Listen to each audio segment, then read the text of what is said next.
They threw you in the fire, thinking it would destroy you, thinking the heat would melt your resolve, burn your name from memory, turn your will into ash. But fire doesn't destroy all things, not the chosen, not the defiant. It purifies, it reveals.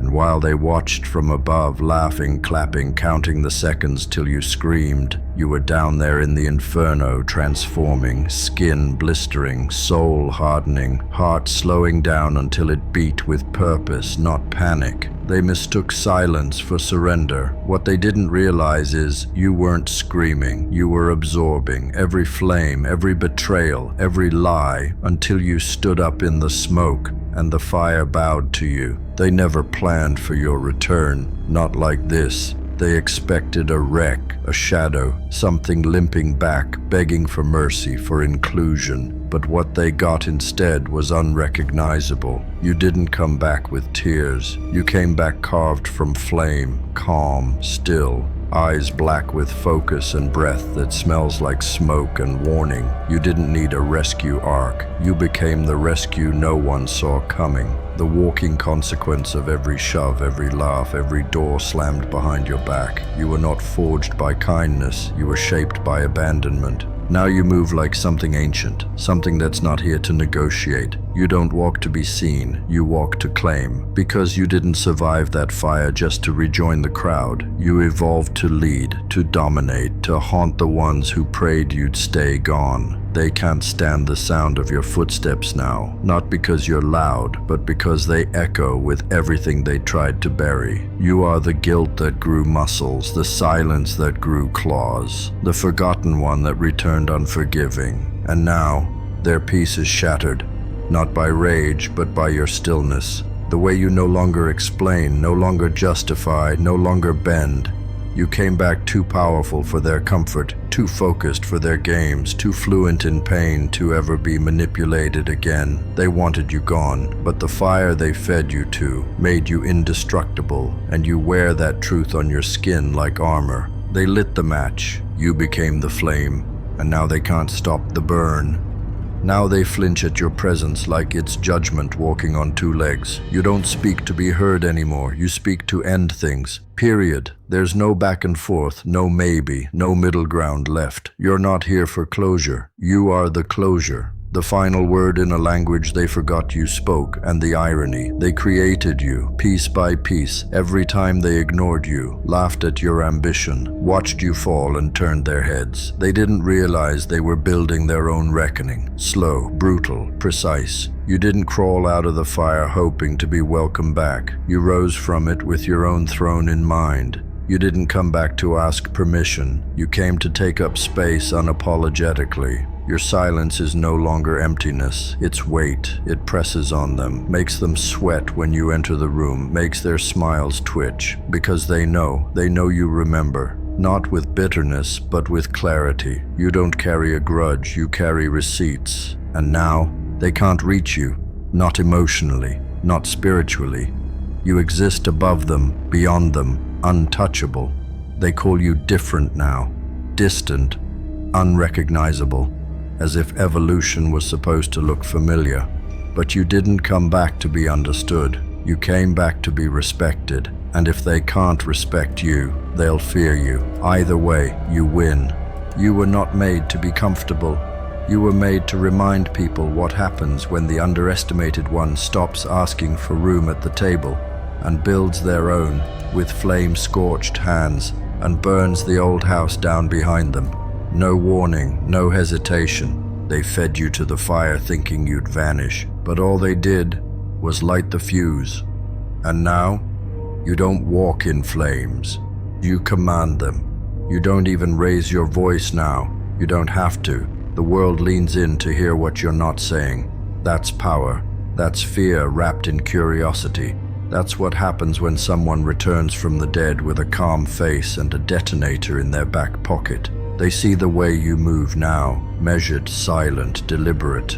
You're not rushing toward anything. You know what's coming, because you are what's coming, and they know better than to stand in the path of something that's already burned once and came back smiling. They remember who you were, the one who asked nicely, waited patiently, showed mercy to the unworthy. That version of you was firewood, burnt, gone, necessary, the ashes left behind. That's where this version came from. Not polite, not soft, not available for pity or approval. You stopped being the underdog the second you realized you were the storm, and the minute they saw that shift in your eyes, the moment they felt your silence land like thunder in their chest, they knew they were no longer in control. Hell, they never were. You didn't return for revenge. That would imply they still matter. You came back for legacy, for power, for every door you'll now walk through without knocking. You don't care if they see you. You don't care if they clap. You built yourself without an audience, in smoke and silence and sleepless nights. And now that you've returned, wrapped in everything they swore you'd never become, they're not prepared, because there's no defense against someone who's already lived through hell and decided to build real estate there. You are no longer the warning. You are the proof. Proof that fire doesn't destroy the strong. It just makes them walk hotter. And now, every step you take, that's the sound of the world remembering your name, the right way this time. They whisper behind closed doors now like their words can't reach you, but you hear it all. Not through your ears, but through your instincts, the very ones they tried to dull.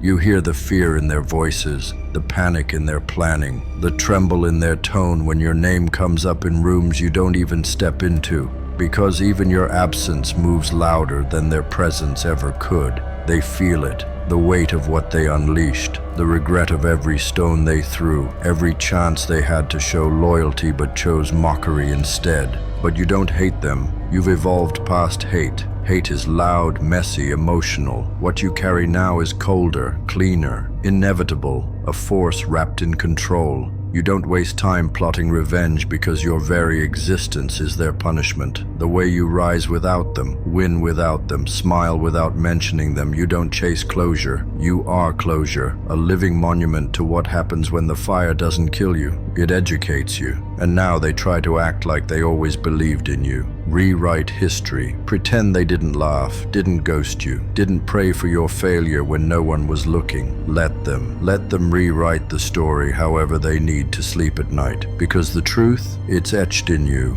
in the way you carry yourself, in the silence you walk with, in the strength you don't explain. You've got nothing to prove and too much to protect. Your peace is guarded, your time is priced, your energy is sacred now. You don't offer access, you offer distance. That's what power feels like. It doesn't chase, it chooses. So walk tall, walk slow. Let the world feel the heat you no longer have to unleash. You are not a comeback, you are a recalibration. You are not who they buried. You are what dug its way out and came back holding the match. They fed you to the fire, but they never thought you'd eat it. And now they stare into the blaze you became, hoping it doesn't stare back. You don't even look their way now, not out of arrogance, but because you've outgrown the need to be seen by those who once celebrated your suffering. Your silence isn't emptiness, it's evolution. It's the language of someone who has already won internally and no longer needs permission from a world that only claps when it benefits them. You don't lower yourself to their level because there's nothing left for you there but dust and echoes. You climbed higher, built deeper, stood taller, and not once did you beg for recognition. You became the recognition. Let them gossip. Let them speculate. Let them sit in circles dissecting your power like surgeons with shaking hands. Because the truth is, they don't want to understand you.